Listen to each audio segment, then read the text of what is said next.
Hii mambo vipi? Aisee, leo tunarejea tena katika somo letu la Sketchware. Na mara ya mwisho tulijifunza namna ya kutumia Firebase kutengeneza login and register page. Umeona, kwa kutumia Firebase kuhifadhi data zile kwenye database. Umeona? Yaani kwa kutumia kujisajili, yani uza kujisajili pamoja na kuingia nasema kwa login. Sasa ile app yetu bado nayo ni hapa. Umeona? Hii hapa. Sasa shida tutorial mwisho nakumbuka tulishia upande wa kudisplay username. Umeona? Sasa tufanye kama tunajisajili upya hapa. Fanya kama najisajili hapa. Mfano hii ni username tumeyojaza hapa. Alafu hapa tuje tuweke email. Mfano nitumie hapa email. Tuweke password 6. Sasa kubonyeza hapa kwenye kujisajili, inaonyesha data. Kumbuka ili kuingiza taarifa kwenye database lazima uwe na data umewasha, yani una bando kwenye simu yako. Sasa nikibonyeza hapa kwenye kujisajili email ishatumika. Umeona? Bonyeza hapa inakwambia kwamba email imetumika. Kwa hapa tumia mfano, tumia nyingine, tumia badili hapa. Nikibonyeza hapa kujisajili, nikishaingia naona usajili umekamilika. Nikifanya na login hapa sita, nifanye kama na login, naona tulikomea hapa. Sasa kwa nini hizi taarifa hapa ile username haijatokea? Ndio tulipoishia. Sasa twende tukajifunze namna ya kudisplay ile username hapa. Ni nini kilitokea hadi username ikashindwa kuonekana? Ndio nataka tukajifunze hicho kitu. Kwa hiyo hapa ngoja nizime data ili silete usumbufu. Sasa tukiingia na Sketchware yetu hapa. Tukiingia na Sketchware yetu hapa, nakutana na ile project ambayo hii hapa. Umeona? Sasa tunaangalia kwa nini zile data huko hazijatokea hapa. Umeona? Kwa nini hazijatokea? Tukija kuangalia hapa ambapo ndio nasema ni chid added, maana yake data inataka display hapa. Tumeweka sawa. Umeona? Hii ni chid key. Umeona? Align Firebase au ile ya user ID tuseme hivyo. Hii hapa block inachukua ile user ID inakagua kwamba je, yule user ya login kule tunayechukua taarifa zake hapa ndio inatakiwa zifanyeje? Zitokee hapa. Kumbuka pale tulisema ukiweka tu text view ionyeshe zile taarifa za kulogin za wale user, yani hapa tuna display username kwamba tunaonyesha username. Tukisema hii block tuiweke hapa, maana yake tutakuwa hatujaweka sawa. Sababu gani? Itachukua zile value zote, yani zile username zote zitakuja hapa. Kwa hiyo hapa ikichukuliwa zile huenda ikasababisha hapo kufanyaje ku-clash. Sisi nataka tuchukue za mmoja tu. Umeona? Kwa hiyo tutaweka hapa hivi. Hapa tutachukua za mtu mmoja tu. Yule ambaye amelogin kwenye hiyo device ndo atakuja kuonekana hapa. Sasa tunakuja kuangalia shida ilikuwa ni nini. Kama huko hakuna shida, ukija hapa hakuna shida. Umeona? Uhakikishe tu hii nani authentication yako uliweka na hii ya username database uliweka. Sasa hii ni database. Umeona? Hii ni database, imeandikwa users database. Alafu hii hapa ni authentication. Umeona? Sasa tukiangalia, ukija huku tulipojisajili huku, ukija hapa kwenye kujisajili, tukija hapa kwenye kujisajili papo sawa. Umeona? Papo sawa. Ukija kwenye login hapa ndo hapana shida kabisa. Umeona? Kwa hiyo shida itakuwa ipo hapa kwenye nini? Kwenye kujisajili. Shida itakuwa wapi? Kwenye kuzingiza taarifa. Hapa. Umeona? Kwenye create user complete, baada ya user kutengenezwa. Umeona? Zile taarifa yule mpaka tulichukua email pamoja na password zikahifadhiwa kwenye authentication. Sasa zile taarifa zilizohifadhiwa kwenye authentication tukasema tufanyeje? Inabidi tuzihifadhi kwenye nini? Kwenye ile database. Sasa hapa shida ipo hapa. Umeona? Badala kuzihifadhi sisi hatujazihifadhi. Umeona? Tulitengenezea map zake sawa. Umeona? Sasa inataka tufanyeje? Tuzihifadhi zile taarifa zikae wapi? Zikae kwenye database ile ya real time database ambayo tulitengeneza, ambayo ni ile ya users. Umeona? Ndio inataka zifanyeje? Zihifadhiwe hizi username, umeona, email, password na hii user ID. Inataka zihifadhiwe wapi? Kwenye nani? Kwenye database. Umeona? Sasa sisi hatujazihifadhi. Nakumbuka zinazohifadhiwa tena ni kwenye authentication, ambazo zimehifadhiwa ni hii email pamoja na password. Umeona? Ndio zimehifadhiwa kwenye nini? Kwenye authentication, ambapo kwenye authentication ndio unapata nini? Utapata ile email tuliyohifadhi, utapata password, utapata na nini? User ID. Ndio maana kwenye login haikuletei nini? Haikuletei shida. Umeona? Kwa sababu hizi zimehifadhiwa wapi? Zimehifadhiwa pale kwenye authentication. Sasa hizi pia inabidi tuzihifadhi kwenye nini? Kwenye database kwa ajili ya nini? Ya matumizi yetu ya baadaye. Unazihifadhiji sasa kwenye database. Hapa ndio tutakao uchukue ile block hapa kwenye component, utachukua block ile ya database. Kwa hiyo utashuka hadi kwenye database hapo, unaona? Hapa kwenye Firebase. Umeona? Utashuka hadi hapo kwenye Firebase, utachukua hii block ya Firebase ambayo ina add key value hii. Utakuja utaweka hapa chini ya, utaweka hapa iwe juu ya hii toast. Umeona? Umeona hii block? Ndio utakuja sasa utabonyeza hapa, utaweka hapa kwenye users, utachagua users. Umeona? Kwa hiyo hapa sasa tunaziweka zile kwenye nini? Kwenye database. Alafu utakuja hapa. Utakuja hapo kwenye map, utachagua nini? Hii ya mfano. Hii tumeweka kama mfano, lakini unaweka utaipa jina unalofahamu wewe. Kama hapa tulivyoweka hizi zote ni mfano, kwa hiyo hapa inatakiwa iwe mfano. Kama umeweka labda map na hapa inabidi iwe map. Mimi niliandika mfano, lakini unaweza kaandika unavyojua wewe. Umeona? Sasa kuna hii sehemu nimeiacha wazi. Hii sehemu inabidi uweke nini?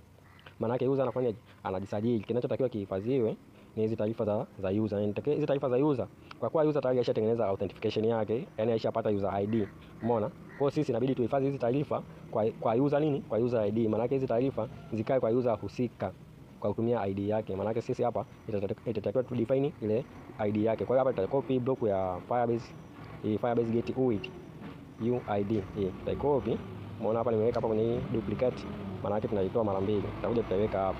Umeona? Maana yake hizi taarifa hizi hapa, username, email, password na user ID zitahifadhiwa kwenye key. Umeona? Kwenye ile key ambayo ni user ID ya yule user husika. Umeona? Kwa hapa tunakuwa tumezihifadhi hizo taarifa kwenye nini? Kwenye ile real time database. Maana yake hapo tunaweza tukazitumia sehemu yoyote hizo taarifa. Kwa hapa utatengeneza project yako, subiri ijaye hapo.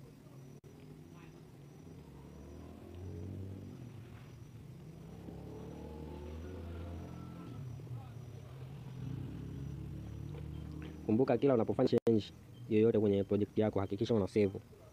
Umeona? Hizi vision za sasa hivi za sketch yako na vision fulani hivi inafuta sana project. Unaweza kutengeneza project unashangaa ukiamka asubuhi haukuti chochote kwenye ile project. Yaani linia zote ulizoweka nini, ulizopanga sijui block zote unazikuta zipo. Umeona? Baada ya hapo utabonyeza done, alafu utatoka kwenye project yako isave, yani maana yake inamaanisha utoke kwa kubonyeza hapa save and exit hapa. Umeona? Kwa hapo utabonyeza hapo ni kusave pamoja na kutoka. Umeona? Baada hapo utakuja sasa kwenye project yetu, utaifungua. Sasa hapa itabidi tufanyeje? Tufute data. Maana tuliweka kwamba hapa tujisajili upya. Umeona? Nilikuwa nasema tufute data, ngoja nikuelekeze kitu hapa. Ili niseme nimekuacha njia panda. Nilikuwa namaanisha tufute data sababu gani? Ngoja nitoke kwenye hii hapa. Hapa simetoka, nikirudi utaona analeta kwenye login tena hapa. Umeona kwa sababu gani? Kumbuka pale mwanzo pale kuna ile sehemu ambapo kuna sehemu ya kujisajili nini? Tuliweka ile ya kukagua kama user amesha login. Moja kwa moja impeleke kwenye hii activity ya home ambapo ndio inaonyeshwa hii text view. Ndio maana ukifungua inakuja hapa moja kwa moja. Sasa nikasema tufute data kwa sababu gani? Ili tupate hii sehemu ya kujisajili upya. Sasa nimeona kuwa ukiwa pale kwenye home ukibonyeza kwenye back inakurejesha hapa kwenye kujisajili. Sasa hichi kitu pia kitakiwi. Nishaelekeza huko nyuma kwenye tutorials zilizopita, kwa hivyo fuatilia vizuri. Haitakiwi ukibonyeza nani kama upo kwenye home activity, haitakiwi ukibonyeza button ya back ikurudisha kwenye login. Inatakiwa exist moja kwa moja kwenye app, yani itoke moja kwa moja kwenye app. Nishaelekeza kwenye tutorials zilizopita. Umeona? Sasa utaingia kwenye kujisajili, utaweka username. Mfano taandika Omi. Umeona? Labda Omid. Umeona? Hiyo username, alafu password itaandika labda nani email. Utaweka admin tu. Umeona? Alafu utaweka password hadi 6 maana yake. Umeona? Utabonyeza register. Kisha bonyeza register. Network. Unaona ujumbe huu unaokuja. Network. Tawasha data hapa. Yaani hii hapa inatuma nani? Kwa nini haikubali kujisajili nani offline? Kwa sababu inatakiwa itume taarifa kwenda kwenye database kule, ile real time database. Maana yake kutuma taarifa kwenda kwenye database lazima uwe na nini? Uwe na bando. Umeona? Kwa hiyo sasa hapa utabonyeza register. Kisha bonyeza register hapa. Inatakiwa ikuletee notification hapa. Italeta ile trust umekusajili umefanikiwa. Umeona? Umekamilika hapa, utaandika tena ile nani email uliyotumia hapa ilikuwa ni admin tu, si ndio? Alafu utaweka 1 2 3 4 5 6. Alafu utabonyeza login. Ukishabonyeza login itauleta hapo. Unaona kile jina limetokea hapa. Omid. Kwa hiyo hapa hadi kufikia hapa sasa umefanikiwa kutengeneza login page. Umeona? Tumetengeneza login page, tumetengeneza register page na tumejifunza jinsi ya kuitumia kwa kutumia nini? Kwa kutumia share preference. Tumejifunza kwa kutumia real time database. Umeona? Sasa hapa tumedisplay jina la mtu mmoja. Yaani hata wajisajili watu 100 pale, lakini sisi tumechagua jina la mtu mmoja, maana yake account ni ya mtu mmoja. Sasa tutorial inayofuata tutakuja kujifunza namna gani unaweza kaonyesha zile taarifa zote. Hapa tumeonyesha username. Umeona? Sasa namna gani unaweza kaonyesha zile taarifa zote? Yaani ile nani username, email pamoja na password. Umeona? Tutakuja kujifunza hicho kitu. Lakini cha muhimu sio kuonyesha zile taarifa zote. Kwa sababu nimeshaelekeza jinsi ya kuonyesha hii hapo. Umeona? kwa user husika. Lakini sasa kitu tunachokuja kwa nani kujifunza sasa hivi ni kujifunza labda ku log out. Hapa umejisajili, umesha log in. Umeona, tutajifunza jinsi ya ku log out, yani kutoka kwenye account ili ndio ikurejeshe sasa wapi? Kwenye ile account ya ile page ya kujisajili. Maana yake umetoka ndio inataka kurudisha kwenye page ya kujisajili. Na so ukibaki hivi ikulete kwenye nani? Eti ubaki hivi kulete hapa. Haitakiwi. Inatakiwa kibaki hapo exist moja kwa moja kwenye hapa. Upo kwenye home page. Ukibaki, ukibonyeza hiyo button ya back inatakiwa utoke moja, yani itoke moja kwa moja. Nishaelekeza kwenye tutorial zilizopita pale. Inatakiwa pale unapobonyeza hapa kwenye login hapa, alafu ikiwa kule nimepoweka ikiwa umelogin kwa mafanikio, if umelogin kwa mafanikio, yani umeisha login kwa mafanikio, pale kwenye set screen, umeona, inatakiwa chini yake uweke block ile ya finish activity. Umeona, finish activity maana yake ukiweka ile block, ukija huku ka login, ukishamaliza ku login ikakupeleka kwenye home page, ukija kubonyeza ile button ya back haitakuleta tena hapa. Umeona, haitakuleta hapa. Nadhani hapo utakuwa umeshanielewa fresh. Sasa tutakuja kujifunza kipengele cha nani. Tumeona jinsi ya kujisajili, ku login na ku display username. Umeona, pale unaweza display taarifa zote. Mimi nimeonyesha username, kwa hiyo pale unaweza kuongeza block nyingine na text view nyingine, ukaonyesha email, ukaonyesha password. Umeona, vitu kama hivyo. Naongeza tu block pale, una display pale kwa kutumia zile nani, zile key husika. Kingine ambacho mimi nataka tuje tujifunze ni ku display, yani ku forget password, ndio nilikuwa namaanisha. Ku forget password maana yake ukibonyeza kwenye ku forget password inatakiwa ikutumie ile link ya ku set nani password mpya kwenye nani, kwenye email yako kule, itakutumia kwenye email. Maana yake hapa tutatumia nani, email ya halisia. Sasa hii tutaitoa, tutatumia email halisia. Umeona, alafu tujifunze kingine ni log out.